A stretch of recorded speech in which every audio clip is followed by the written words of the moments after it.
Hey there, folks. We're going to be looking at the Bordogni 3 in this video. You're going to hear me say a lot, I love this etude, I love this etude, and I mean it. I usually mean it, but especially with Bordogni 3, I absolutely love it. Probably my favorite etude of all time that I've worked on. Blažević number 19 out of book 1, probably a close second, and we'll get to that one eventually. But I absolutely love Bordogni 3, just these, beautiful soaring moments of expression. You've got these beautiful arpeggiated figures in the second half of the etude that really forces us to, have our sound float on top of our air, really driving it forward, and having specific destination points with our air and our energy. It really forces us to work that. I love it. Obviously, a lot more dynamic expression written in this one, but also to interpret out of. You have mezzo forte written in 3 or 4 times, and I think especially in this etude, not all dynamics are going to be created equal. We can have some more aggressive mezzo fortes and maybe some more tempered mezzo fortes all throughout.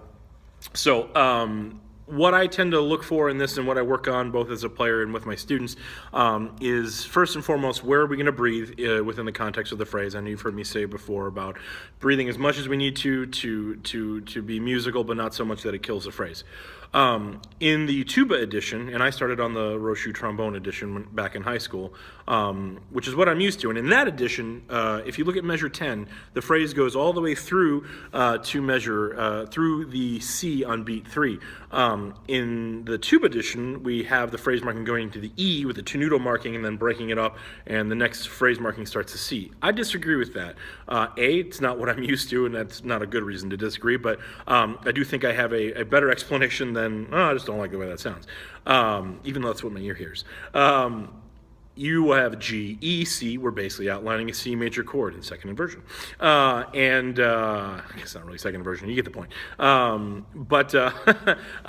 in the key of F major, so a C major chord in the key of F major, to me that just screams half cadence. And I think it doesn't particularly make much sense to break up that cadence, if you will, to break up the middle of that phrase. So I like blowing through to the C, then taking a breath after that on the bar line, and then driving through the next phrase. So that's one area where I disagree with what's in the edition. Now, if you do it differently, if your ear is more accustomed to that, God bless you, go for it. The beauty of this is it is subjective.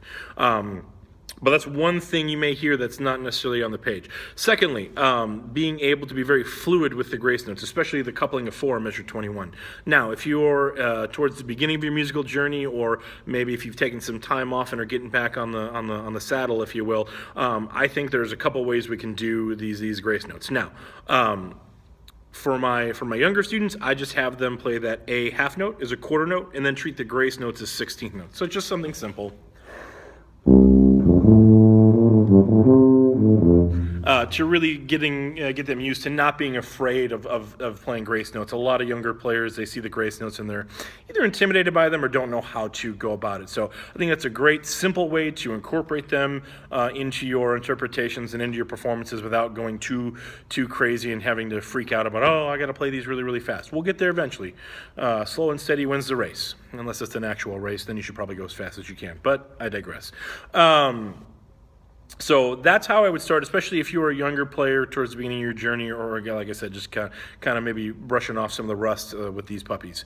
Obviously, as you get more comfortable with it, yes, let's try to take the grace notes a little bit quicker than that.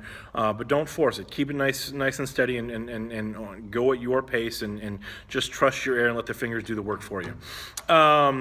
From there, obviously, we want to make sure that we're being extremely expressive. Like we mentioned before, a lot of dynamics that are written in on this one, so don't be afraid to showcase your range, both actual physical range and then dynamic range, because while there's no forte moments per se in here, I think there are plenty of implied moments of forte or implied moments of growth to where we get to that level, and then obviously to really create the contrast with that with the piano, and not being too thin with our sound. A lot of times we sacrifice sound for dynamics, and that should never be the case.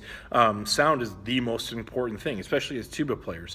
We want to make sure we just have that great resonant sound that just rings throughout the room at all dynamic levels. So make sure you have that proper air support even at those softer dynamic levels. And then from there, as always, just find moments to be a little bit extra expressive, especially if you want to push and pull with the tempo a little bit.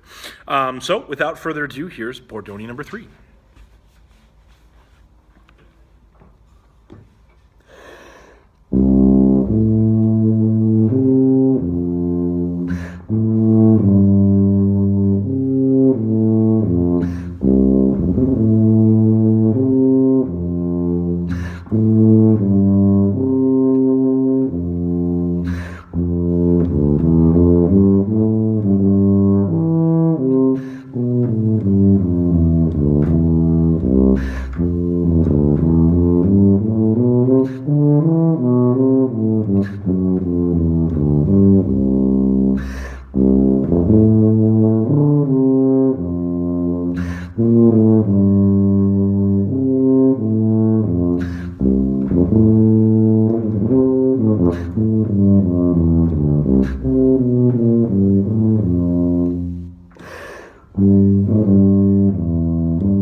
And there you have it.